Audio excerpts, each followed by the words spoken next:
Voici la correction d'un autre exercice de chimie dont l'énoncé sera dans la description de la vidéo.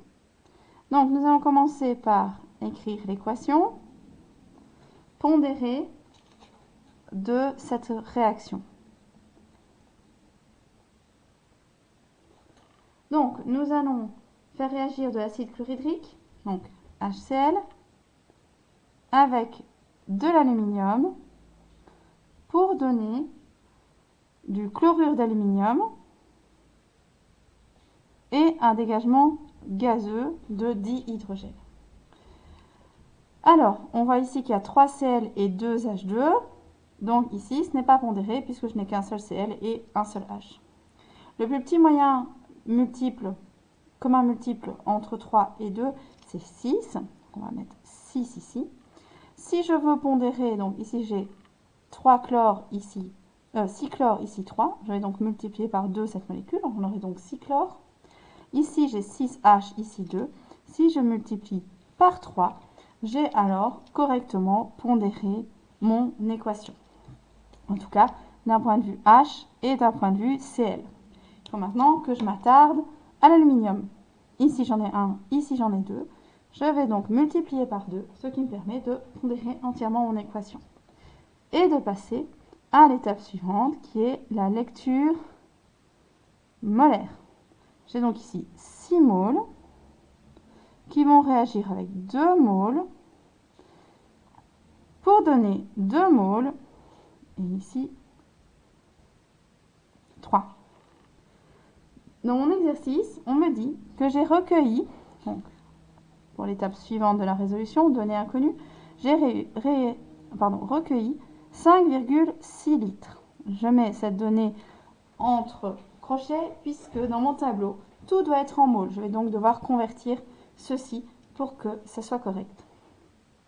Cela dit, on me dit aussi que je vais chercher une masse de réactif HCl et une masse de réactif aluminium. Il faut donc que je convertisse. Je vais donc prendre le temps de nommer chacune de mes lignes de résolution pour avoir suffisamment de place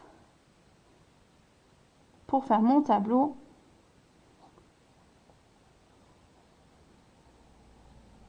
à la fin. Je vais donc convertir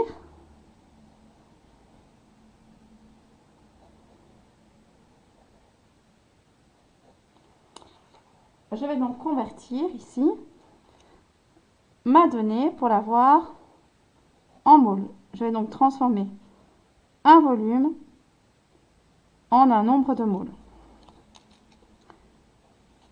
Je vais pour cela utiliser la formule N est égal à V sur Vn. N'oubliez pas que si ce n'est pas précisé, je suis en condition CNTP où le volume molaire est égal à 22,4 litres. Ici, pour résoudre ce problème, je n'ai pas de conversion de formule à faire. Je vais l'appliquer directement.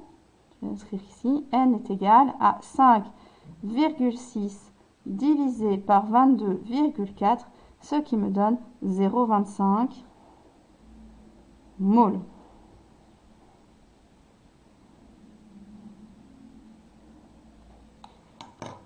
Pour passer de 3 à 0,25, comment a-t-on fait? Eh bien, j'ai divisé par 12. Si je le fais ici, je le fais de l'autre côté. Je vais donc diviser 6 par 12 et 2 par 12 pour obtenir la réponse. Ce qui va me donner 6 divisé par 12, 0,5 moles d'HCl et 0,17 moles d'aluminium. Ce n'est pas ma réponse finale puisque j'ai besoin d'une masse. Je vais donc faire un deuxième calcul de conversion où je vais utiliser le nombre de moles pour avoir une masse d'HCl. Pour cela, il faut d'abord que je calcule la masse molaire. La masse atomique de l'hydrogène, c'est 1. La masse atomique du chlore, c'est 35. La masse de cette mole sera donc 36 grammes par mole. Je vais ensuite pouvoir appliquer la formule qui est N est égal à la masse divisé par la masse molaire.